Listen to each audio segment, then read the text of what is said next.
Okay, mayong mudto na usab kanaton tanan Luzon, Visayas, Mindanao. Mayong mudto Philippines, mayong mudto world, mayong mudto universe. Ada na punta mga higala dinhi nga atong tulumanon sa kahanginan CONA Catechesis on Air ug ako lang gihapon kini ang inyong ubos nga alagad Reverendo Padre Edwin Academia Acab. Makiguban usab kaninyo sa lain na pong edisyon ni atong tulumanon sa kahanginan CONA Catechesis on Air. Ug ako lang gihapon kini was manghihala. Kumusta man kanong pulding? Okay ra kay ko padar. Ikaw Mr. Cheng. Okay ra kay ko padar no? Ikaw Busting. Okay ra ko kay pada. Ikaw kini nga Pikoy. Okay ra ko kay padar oh. Very good, very good. Kumusta naman mga higala, no? Maluoy kay ta mga higala sa atong mga igsoon dito sa Manila, no? Dito sa National Capital Region sa NCR. Nakasinati gid taon sila og tumang kalisod karong mga panahon na tungod lagi sa bagyong Corina og ingon manusab habagat og ingon manusab sa high tide nga nag-abot muna nga ang dagat dili kaayo makadrain paingon dito ang tubig baha dili makadrain sa dagat kaya nga man, pirte mang taas sa tubig na itong higayuna. No, ba, kana ba taob kayo. So muna nga, medyo nag-abot yun ang tulo ka mga problema. No? Ang dagat, baling taasa, ang kabagat, baling pugusuga, dugangan papud sa bagyo, naabot yun mahigala. So muna nga, ato lang yung iampo mahigala. No? Mura bang gini atong mahimo mahigala, ampo ra yun kay kabahin po hinabang.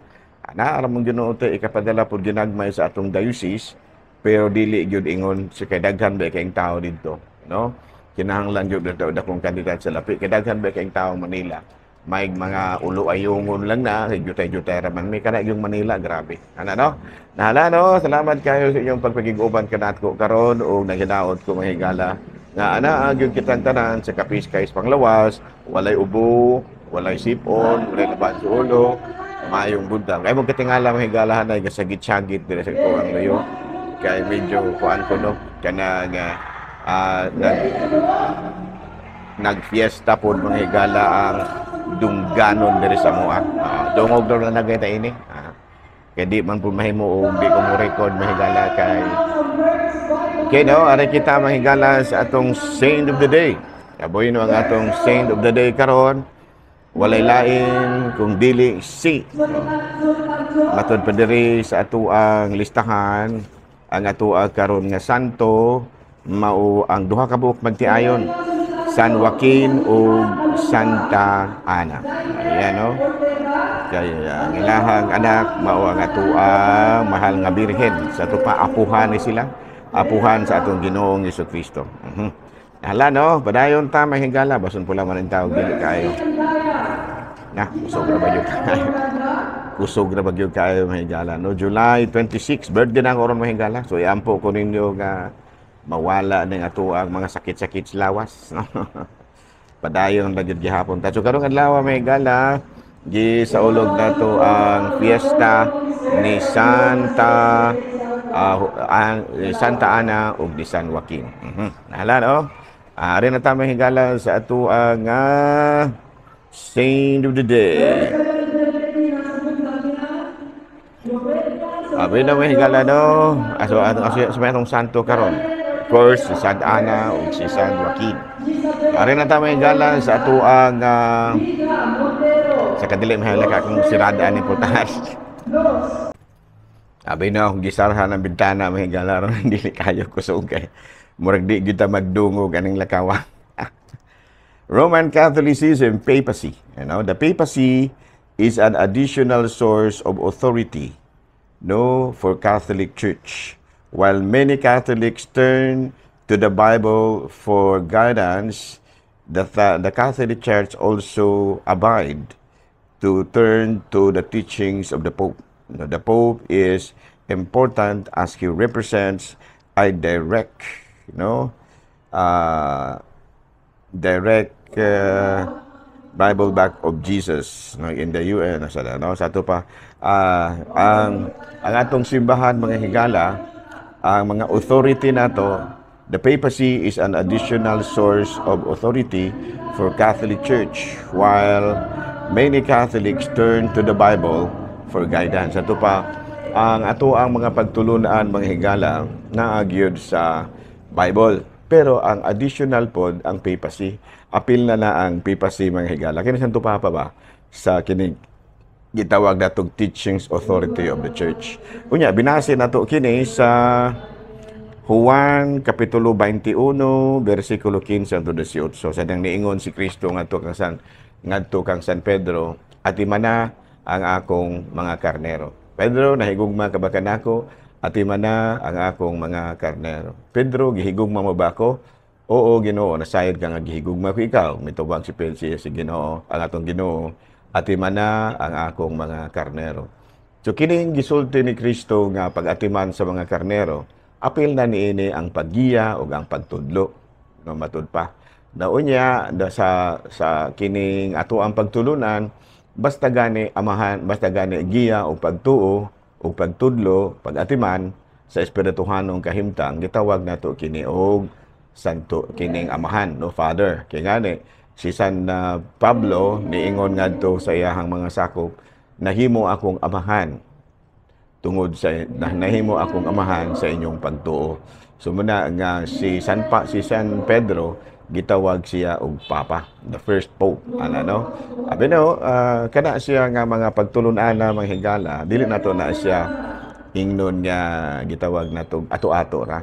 No ngano man tungod kay si San Pablo, si San Pedro gitagaan magud katungod sa atong Ginoong Hesukristo sa pag-atiman sa iyang mga karnero. No unya ang mga karnero mutuman pod kaniya kay mao malagyan na no ang magbalantay mo ang tingog sa magbalantay gisunod man usab sa mga karnero. So muna nga usa sa mga sinugdanan, tinugdan sa pagtuong Katoliko, mao gyud usab ang ipangtudlo sa mga Santo Papa. Apil na kana sa ato ang kanang gitawag nato Roman Catholicism, no, nga maminaw gyud kita sa pulong sa atong Santo Papa o atong sundon. Apil naman na sa magisteryo.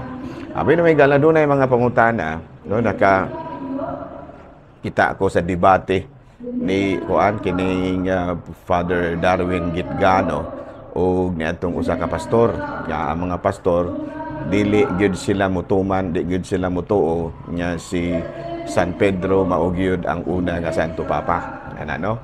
So katong tanawon nga si San Pedro gitagaan bayag katungod, no, dug gitagaan bayag katungod ni Pope ni sa atong Ginoong Hesukristo sa pag-atiman mismo direktamente nga gihatag ni sa atong Ginoong Hesukristo ang matud pa responsibilidad sa pag-atiman ngadto kang San Pedro direktamente direct gyud, no, mo na gitawag ni Father Gitgano og direct appointment, no, nga giingnan siya nga atiman na ang akong mga karnero. Direct appointment na, no, direct divine appointment.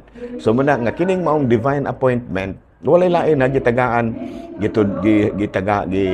walay lain nga matud pagitahasan ng atong Ginoong Hesukristo sa pag-atiman sa iya mga karnero, kung dili si San Pedro mismo. No muna nga si San Pedro tungod ni ining divine appointment giila nato nga una nga Santo Papa. Kaya nga naman si San Pablo pod niingon niya, nahimo akong amahan sa inyong pagtuo. Nga sa ato pa si San Pablo wala nato tawag siya nga Santo Papa, pero si San Pedro gitawag og una Santo Papa to give him the distinction nga siya gyud ang gibinlan, no, gibinlan sa atong Ginoong Hesukristo nga moatiman. Kita na lang pinaghimo niya. Nya dili ta malimot nga kung unsay itugot dinhi sa yuta, itugot usab dito sa langit. Kung unsay idili dinhi sa yuta, idili usab dito sa langit. No, so na no nga mga pagtulon-ana nga angay nato usab nga tahuron. Ng mga laing relihiyon, dili lang kita mo, dili lang punta matud pa lagi magpadala sa ilahang mga pagsupak, kay daan naman gina silang nisupak, dili man na sila mutuon nato kay naa naman sila ilaha pod nga mga pagtulunan ingon niya, no. Kadali kayo mga higala ha. Okay daw, so muna siya nga kita usa sa mga pagtulunan nato sa Roman Catholicism mao gyud ang pagbaton og usa ka Santo Papa nga maoy matud pa direct descendant ni San Pedro. Kasi San Pedro, sa sigon sa Juan Kapitulo 21, versikulo 15 to 18, mao may gitahasan sa atong Ginoong Jesucristo sa pagatiman. Kaya dili man lagi na mahimo nga matud palagi ikamatay ni San Pedro wala na, no? So muna nga kutob sa mahimo, no, kutob sa mahimo, doon na gyud usab siya binlan, no, ana, no? Na unya matud palagi, no?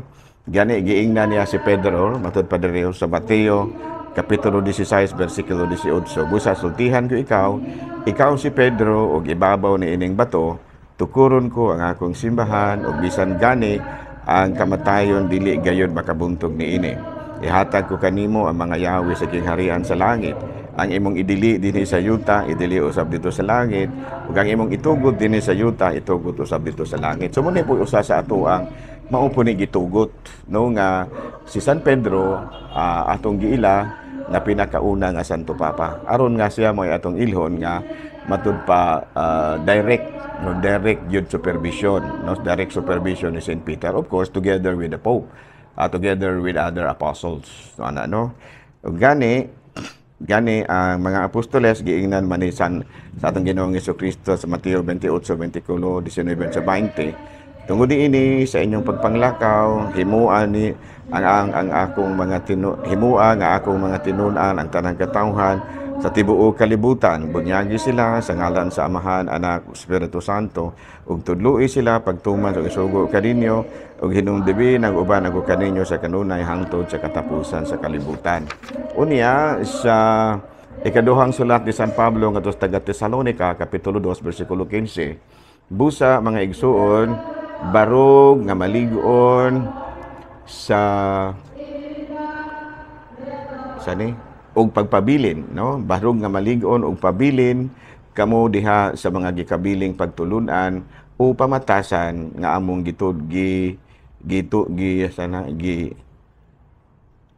nga among gibilin kaninyo pinaagi sa pulong o sa buhat nga among gitudlo kaninyo. Sa ato pa doon na mga pagtulunan nga gitudlo kanato, no, nga gibilin sa mga apostoles. So sana ni ana kining pagbato nato og Santo Papa. Ana, no? So muna nga papacy mao kana ang pamaagi usab ni Kristo nga doon na gid siya binlan, no? Kay giingnan man niya ang inyong idili dinhi sa yuta, idili usab dito sa langit. Busa panglakaw kamo tibuok kalibutan ug tudloi sila sa akong mga pagtulunan ug tahuran ninyo ang mga gidili, no, ang mga gitawag nato gitudlo sa wali ba o sa kining buhat, sa sa pulong o sa kining buhat ni ana, no. So muna nga kitang mga Katoliko doon na gid tay matud paggiila nga gibinlan ni Hesus. Unya ang unang gibinlan ni Hesus mao gyud ang atong talahurong Santo Papa. Ang unang Santo Papa nga giila nato nga unang Santo Papa si San Pedro. No, klaro na, no, nya doon na iban musupak ana dili man kimo kinahanglang musupak labi nagdili mo Katoliko, no, kay kun musupak mo ana nya dili mo Katoliko usa may inyong rason gusto ra gyud ninyo nga i-discredit si San Pedro. Dili sa na mahimo nga i-discredit si San Pedro kay matud palagi gitagaan ba nagtahas, no, atiman na ang imong mga karnero ug unsay imong idili dinhi sa yuta, idili usab dito sa langit. Sa pa dako kay siya og kuan, dako kay siya og tulubagon. So kung ato siyang i-discredit, sama ra pud nga ato ang gi-discredit si ang Ginoo mismo. Bino ato niya nang balikan ha karong sunod adlaw kanang maong pagtulunan na oron nato gipong masabtan. Daghang salamat ug karong Lunes. Daghang salamat ug mayong mudto Pilipinas.